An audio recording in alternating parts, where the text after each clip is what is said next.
Bismillahirrahmanirrahim. Assalamualaikum warahmatullahi wabarakatuh. Sebelumnya perkenalkan, nama saya Muhammad Rizky Ahyar dari PPSI kelas E dengan NIM akhir 196. Pada video kali ini saya akan sedikit menjelaskan atau mempresentasikan materi tentang sholat. Kenapa saya lebih memilih materi sholat? Kenapa tidak memilih materi-materi yang lain? Karena materi sholat dapat menjadi motivasi untuk saya pribadi dan juga teman-teman sebagai pengingat bahwa sholat itu termasuk hal yang sangat penting dan sangat penting, signifikan, seperti itu. Sebelum kita memasuki pada esensi dan substansi pembahasan, di sini saya akan sedikit mengupas terkait sejarah diperintahnya pelaksanaan sholat. Perintah sholat itu diturunkan kepada Nabi Muhammad langsung ketika Nabi Muhammad mengalami perjalanan yaitu Isra Mi'raj. Isra Mi'raj berasal dari dua kata. Yang pertama kata Isra yang pertama yaitu kata Isra yang berarti perjalanan Nabi Muhammad dari Mekah, dari Masjidil Haram menuju Masjidil Aqsa, yang mana pada saat ini tempatnya sedang diperebutkan oleh kaum Yahudi yaitu Israel. Yang kedua yaitu ada kata Mi'raj yang berarti perjalanan Nabi Muhammad yang dilakukan dari Masjidil Aqsa menuju Sidratul Muntaha yaitu langit ketujuh. Pada perjalanan ini pada perjalanan Isra Nabi Muhammad bertemu dengan 11 golongan. 11 golongan tersebut adalah sosok cerminan dari orang-orang yang melakukan dosa dan orang-orang yang melakukan kebaikan. Ada orang-orang atau golongan yang suka berzina padahal sudah memiliki istri. Ada golongan orang-orang yang sering bersedekah, yang gemar bersedekah. Ada golongan orang yang suka memakan harta riba. Ada golongan yang suka menunda-nunda sholat fardu. Ada juga golongan yang aktif atau giat dalam melakukan kebaikan. Terus ketika perjalanan Mi'raj, pada langit pertama Nabi Muhammad dipertemukan dengan sosok Nabi pertama yaitu Nabi Adam.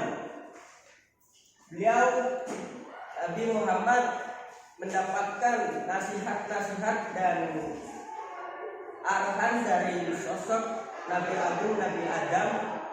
Yang kedua ketemu dengan Nabi Yang kedua ketemu dengan Nabi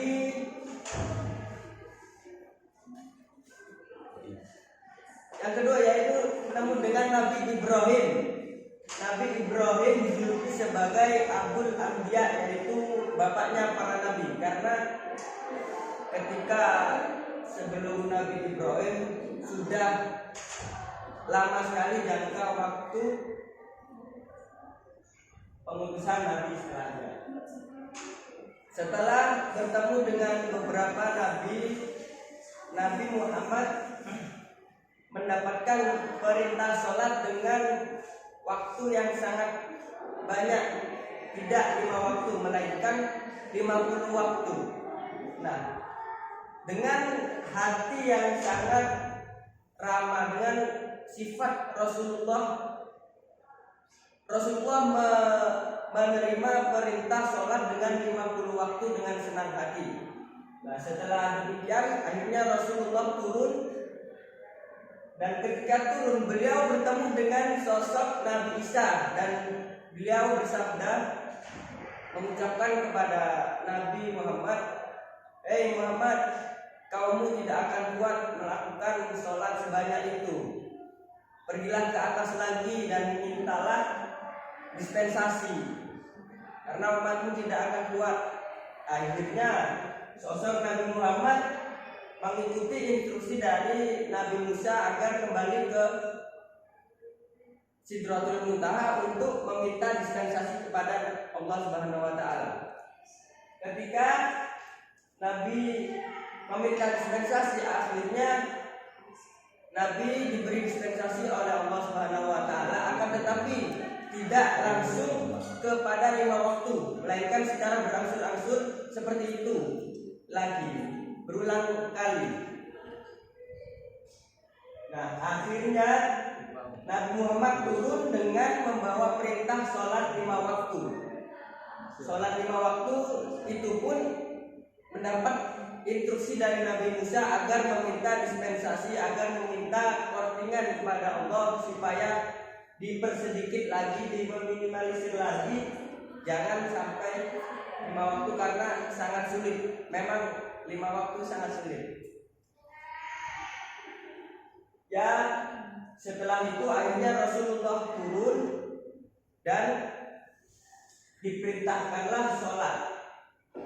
Nah, kejadian fenomena Isra Mi'raj di sini sangat menjadi sesuatu yang fenomenal terhadap sejarah peradaban umat manusia, karena dengan perjalanan yang sangat jauh dari Masjidil Haram menuju Masjidil Aqsa, dari Masjidil Aqsa menuju Sidratul Muntaha hanya ditempuh dengan waktu semalam saja. Nah, di sini ada khilaf ulama, ada yang mengatakan bahwa perjalanan Isra Mi'raj terjadi dilakukan oleh Nabi Muhammad hanya ruhnya saja.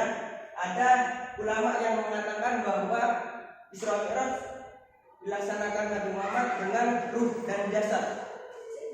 Nah, ketika diperintahnya sholat, akhirnya sholat diperintahkan menjadi 5. Yang pertama yaitu ada sholat duhur, ada sholat asar, sholat maghrib, dan sholat isya, dan sholat subuh. Ya. Nah, selanjutnya mari kita membahas tentang sholat. Definisi sholat menurut etimologi yaitu ad-du'a. Kenapa sholat secara etimologi diartikan secara doa? Karena di dalam semua pergerakan sholat mengandung unsur-unsur atau doa yang bernilai ibadah.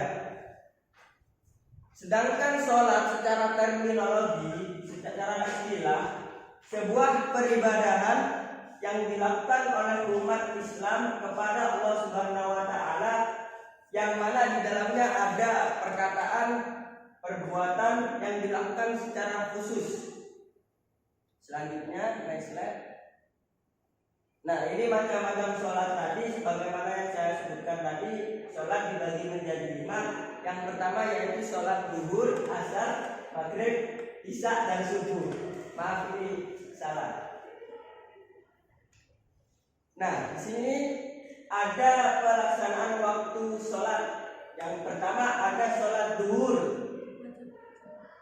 Sholat duhur yang berjumlah 4 rakaat, di mana waktunya dimulai dari tergelincirnya matahari dari tengah langit sampai bayangan seseorang terlihat sama dengan tingginya. Ya, contohnya seperti ini. Ketika sudah memasuki sholat duhur, matahari sudah berada di tengah-tengah kita, itu awalnya sampai bayangan seseorang tersebut sama dengan tingginya. Yang kedua yaitu sholat asar, jumlahnya 4 rakaat, yang mana waktunya dimulai dari akhir waktu sholat duhur sampai matahari tampak kemerah-merahan, sampai waktu senja. Next. Selanjutnya ada sholat maghrib yang berjumlah 3 rakaat. Waktunya dimulai dari setelah tenggelamnya bundaran matahari, ketika matahari sudah menghilang, dan akhir dari sholat maghrib yaitu ketika hilangnya mega merah, ketika hilangnya cahaya kemerahan yang ada di ufuk. Selanjutnya yaitu sholat isya yang berjumlah 4 rakaat, waktunya dimulai dari berakhirnya sholat maghrib sampai pertengahan malam dan tidak boleh diundurkan lagi setelah itu.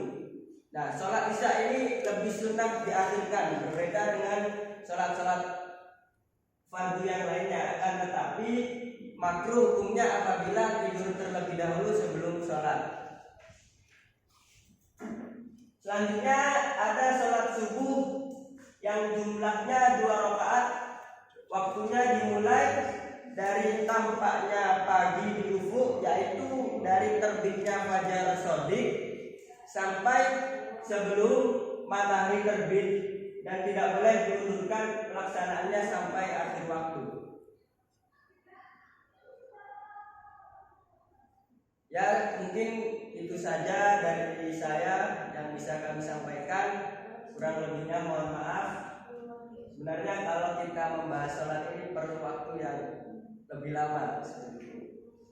Terima kasih yang sampaikan. Assalamualaikum warahmatullahi wabarakatuh.